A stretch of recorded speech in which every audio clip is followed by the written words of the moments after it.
To civil ज्ञान, आप सभी का सिविल ज्ञान में स्वागत करते हैं। तो एक ये जो इम्पॉर्टेंट इन्फॉर्मेशन ये आपकी थी कि जो टीएचडीसी और एचपीसी का पेमेंट हो रहा है तो इसमें कुछ इशू आ रहा था, तो उसको हम एक आपको इन्फॉर्मेशन दे देते हैं। बाकी सभी के पास ये तो आपको मेल भी आ गया होगा। दिक्कत इसमें कुछ नहीं है, दिक्कत यही है कि पहले उनकी कुछ टेक्निकल ग्लिचेस थी जिसकी वजह से अगर आप एनएचपीसी और टीएचडीसी बोथ के लिए, वैसे तो उनका जो पेमेंट हो रहा था टोटल हो रहा था 895 रुपये का, पर जो उनकी टेक्निकल ग्लिचेस की वजह से ये 895 आपको लेस होकर के 600 इसमें और भी लेस था और दिखा रहा 295, मतलब 295 का आपको पेमेंट करना था दोनों के लिए। मतलब जो आपको 895 पेमेंट करना था पर वहाँ पे 295 ही शो हो रहा था। तब अब ऐसा क्या होगा कि आपको अगर आप एनएचपीसी के लिए अप्लाई करते हो तो 295 का फीस है, अगर आप टीएचडीसी के लिए करते हो 600, अगर दोनों के लिए करोगे 895। पर दोनों वो लोग चूज़ कर पाएंगे जो उत्तराखंड और आपके उत्तर प्रदेश के स्टेट के रहने वाले हैं, तो वही जो है इन दोनों को फॉर्म को भर पाएंगे। तो यहाँ पे दिक्कत क्या आ रही है कि इन्होंने जो मेल करके सबको भेजा है, हमारे पास भी मेल आया था, तो इस मेल में ये लिखा हुआ है, आप देख लीजिए। कैंडिडेट ऑफ जनरल EWS जो आपके हैं, जो अभी आप कैंडिडेट हैं जनरल के EWS या OBC non creamy layer for THDC only required to submit, मतलब जो आपकी फ़ी है वो 600 रुपये है। किसके लिए? टीएचडीसी के लिए।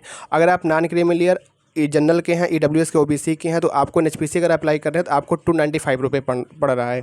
अगर आप बोथ के लिए अप्लाई करेंगे 895 रुपये पड़ रहा है। पर यहाँ पे इन्होंने क्या लिखा है कि it has been identified that due to some technical glitches, मतलब इन्होंने आइडेंटिफाई किया और बताया कि कुछ टेक्निकल ग्लिचेज की वजह से आपको जो वहाँ पे फ़ी जो चार्ज पड़ रहा था candidate as per the advertisement and point mentioned above, instead an amount of Rs 295 was deducted from their account in each of the aforementioned, मतलब कि आपको केवल 295 रुपये ही आपके अकाउंट से क्या डेबिट हो रहा, डिडक्ट हो रहा था, पर आपको होना कितना था 895, अगर आप दोनों के फॉर्म अप्लाई किए हो। अगर आप केवल एनएचपीसी के लिए किए हो तो आपकी कोई दिक्कत वाली बात नहीं है। अगर आप दोनों के लिए अप्लाई किए हो केवल आपका 295 रुपये पड़ा है।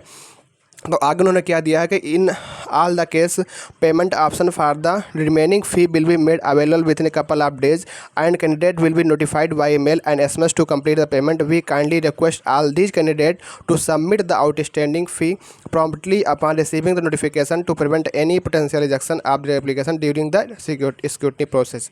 मतलब होगा क्या कि अगर आपको जिन लोगों ने बोथ के लिए अप्लाई किया है, एनएचपीसी टीएचडीसी दोनों के लिए बोथ के लिए अप्लाई किया है और उन्होंने केवल 295 रुपये फीस दिया है, ओवरऑल यही कहने का मतलब है, तो आपको अलग से एक पेमेंट का ऑप्शन दिया जाएगा। आपके पास मेल आएगा, आपके पास SMS आएगा, आपको याद कराया जाएगा भैया आपको पेमेंट करना है। तो अगर आप पेमेंट नहीं करते हो तो आपको स्क्रूटनी प्रोसेस में जब आपको पूरा वहाँ पर फॉर्म छाटा जाएगा तो आपको रिजेक्ट किया जा सकता है।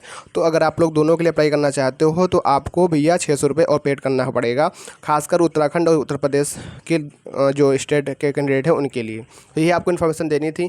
तो शायद आपको पता भी चल गया होगा, आपके पास मेल आया होगा, पर आपको हो सकता है बहुत से लोग मेल पे ध्यान नहीं देते हैं, तो मेल वगैरह पे नहीं चेक कर पाते हैं। तो मैंने ये वीडियो बना दी है, आप लोग को समझ में आ गया होगा क्या इसका पेमेंट का इशू है। बाकी रही बात एग्ज़ाम की, एग्ज़ाम 1 डे होगा या 2 डे होगा, मतलब 2 एग्ज़ाम होगा, बाकी बाद में देख लेते हैं। प्रोसेस आपका वही है, 140 क्वेश्चन आपका टेक्निकल रहेगा, 30 क्वेश्चन रीजनिंग का, 30 क्वेश्चन आपका GK का रहने वाला है। तो बस ये आपकी इन्फॉर्मेशन वीडियो थी, बाकी मिलते हैं फिर एक नेक्स्ट वीडियो। तब तक के लिए थैंक यू, जय हिंद, जय भारत।